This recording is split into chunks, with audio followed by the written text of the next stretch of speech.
So, I know that Janelle Monáe, she has stated that the album to her is a homage to women and the spectrum of sexual identities. She's also gone on to say that the album's 14 tracks are essentially, the album is Janelle Monáe's attempt to step into a more authentic self. I'm a huge Janelle Monáe fan. I just think that she is just simply and utterly mesmerizing and just captivating when she is at her creative best.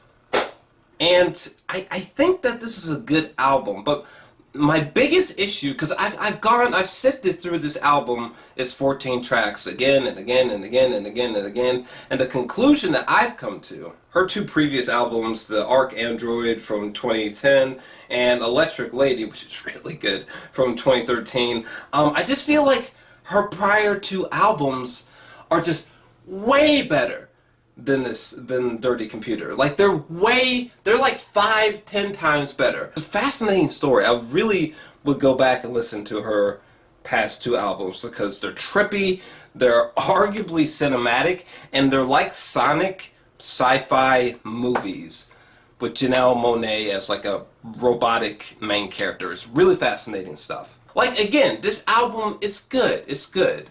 You know, it's introspective. It's good. It's good. I'm glad that she's holding a magnifying glass to her inner self. It's just lyrically, conceptually, sonically, it's just that Dirty Computer is nowhere as great. Nowhere near as great as her two previous efforts, in my personal opinion. Another troubling thing about this album is that it wasn't even until like track number 7 or 8 through 14 where I was like, okay, we're finally getting something. Oh, and for fuck's sake, track number 10, I like that. It's not only my favorite record on here, it's probably one of my favorite records from her in general, okay? These big, bombastic, huge, like giant, like 808s, or like these giant beats are just like smashing into you. They hit hard. This sounds like a track that should be played in a fucking arena.